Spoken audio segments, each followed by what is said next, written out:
Hello ladies and gentlemen, HOLLOWTIDE here, and today I want to talk about something that I've seen a rise in, more and more of them on my YouTube recommended. I guess it's just because I like Halo, because I don't really watch these type of videos in my actual spare time, but I've been seeing more and more of it, and I just kind of want to talk about why it's a silly thing, a silly premise, and why most of these, I guess, videos are they're just trying to get clicks. Negativity is a huge driving force in what people are looking at, clicking on, interacting with on social media. So I get it from a creator standpoint.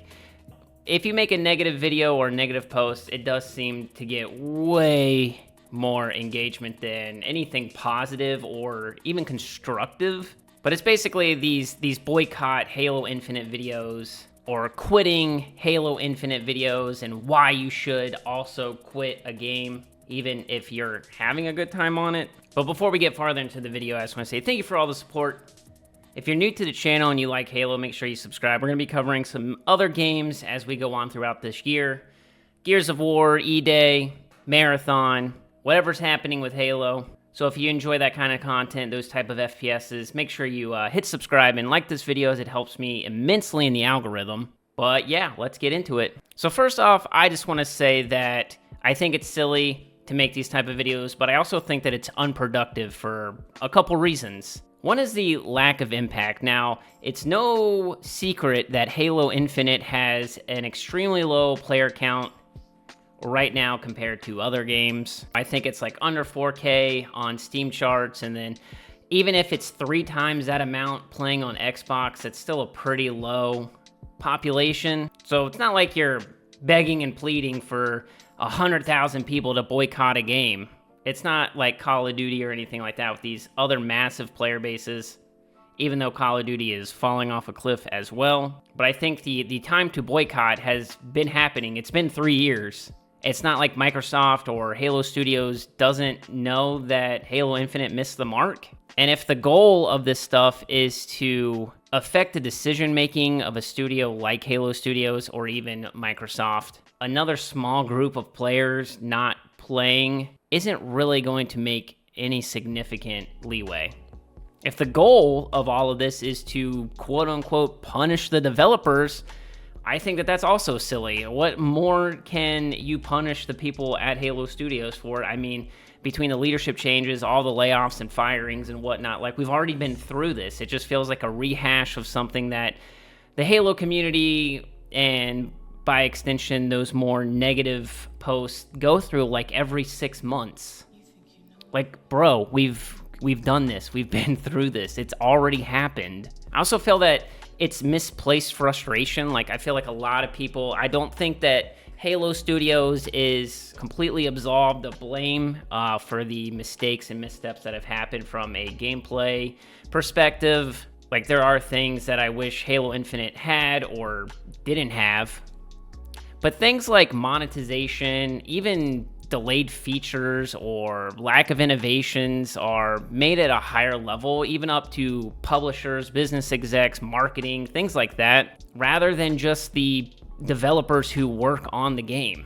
And I feel like you're advocating, I feel like targeting the game or the developers or the studio or even Microsoft, rather than advocating for constructive dialogue and trying to support changes and improve the game, is even more lackluster. I think it's a big reason why game studios and developers shy away from interacting with the community across all games, because how volatile the fan base can get. And again, we're in a time where negativity just drives conversations. I did see a tweet from Unisheck talking about all the things that they added to Halo Infinite in 2024, and for it to be a quote-unquote dead game, it's pretty substantial. Now, I don't think that it moves the dial for people who have quit playing or for new people to get interested in Halo Infinite. I think that time has passed.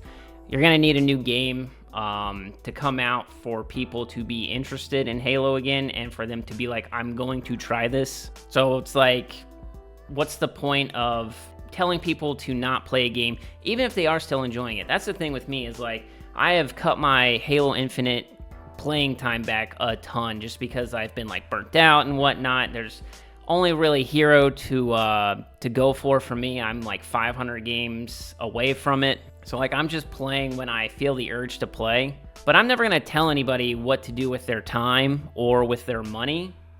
If they see a cosmetic in the shop and they want it, I mean, go for it. I don't think that it's going to change any development, anybody's mind at Halo Studios or Microsoft if you buy a $20 bundle at this point in time, just because like it's done. Also, I don't know if like we're gonna get a Halo CE remake and if that will have multiplayer, but if it doesn't and Halo Infinite is like the multiplayer going forward for the next like 2 to 3 years, including MCC, then like who am I gonna tell to adjust their playtime or whatever, to boycott something? I think the thing is that most people can come to these conclusions themselves. They're not NPCs out here. Like, they have thoughts and feelings about things, and I don't think that they need somebody to tell them what to do, and I don't think that it's really going to change their mind. I feel like people have to come to these realizations by themselves. It's like anything else, like politics or whatever. Like, you can't really change somebody's mind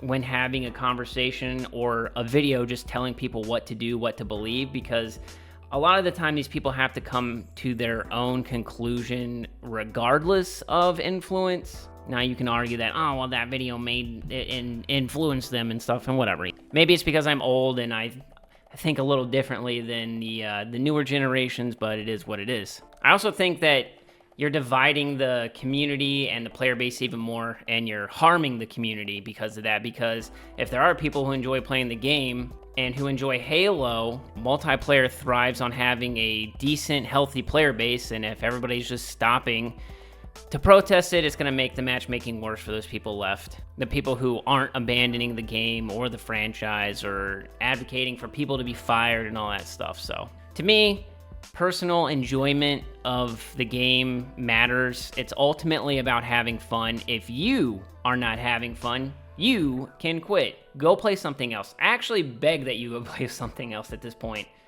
I feel like people have made it their personality to hate on games or fandoms or other franchises. Like, people have literally made careers out of this stuff, of being just a grifter. And like, for me, being that negative about something is just so extremely exhausting that I could not do it. To me, I think there are better alternatives than just boycotting. I think that they already see the playtime and the player base. So for me, it's constructive criticism, supporting community-led initiatives that are more positive about growing the community instead of dividing the community is probably more important. Some of these videos that I've watched, they don't have any reasons. It's just, I don't like the developer and I don't like what Halo has become, and like, that's fine. I'm gonna be coming out with a video pretty soon where I'm ranking all the Halo multiplayers, and I'm going to be extremely, I guess, biased because it's my ranking and they're not all A's. They're not all gonna be S tier. I constantly interact with people outside of the Halo community sphere who play other games, who make content on other games. I've ran polls talking about how if you have quit playing Halo or you've never tried Halo, what is preventing you? And like, the number one response is because people on social media say it's bad, or people on YouTube say not to play it and stuff like that, instead of like coming to their own conclusion or downloading it. And then I've had people that have downloaded it and been like, what is the problem? This is like one of the most underrated games on the market right now. If I had listened to somebody telling me not to play it, I would have never experienced it. And that's anecdotally, that is my experiences with that. It has happened, so I guess it is what it is. You can't tell me that I'm lying. So basically, in conclusion, I think that it's valid to express frustration with the game's shortcomings, with the franchise's shortcoming, but I just feel like at this point, it's an unproductive overreaction that doesn't lead to anything meaningful other than person getting more views and maybe subscribers from it. I personally will always advocate for improvements and enjoy the game if it brings me fun opportunities. I just think that creates a healthier and a more positive gaming environment. That's just my opinions on this stuff. I spent like 5 years being super negative about another franchise on here, and the mental toll it took, and like saying that this is bad and I want this to change and blah, blah, blah, blah, blah. And then finally coming to the realization that the game just wasn't for me anymore, and then moving on and playing something else was such an eye-opening experience for me. And I think that a lot of these people have to do the same. Like, I know a ton of people who complain about Halo who haven't played Halo since Reach, and it's just like, what are we doing here, bro? Like, maybe grow up a little bit, maybe go play a new game or something. Like, I get wanting Halo to be the super popular gaming franchise it was when you were 12, but like, look at the games that are super popular now. It's like Fortnite, Roblox, Minecraft. Like, even though Minecraft was huge way back in the day, but times have changed. I don't know if Halo will ever reach that type of popularity ever again, not just because of the studio or the developers, but because times have changed. But that's going to do it for the video, ladies and gentlemen. If you enjoyed, make sure you leave a like down below. If you're new to the channel, make sure you subscribe, and I'll catch you guys around the ring. Peace.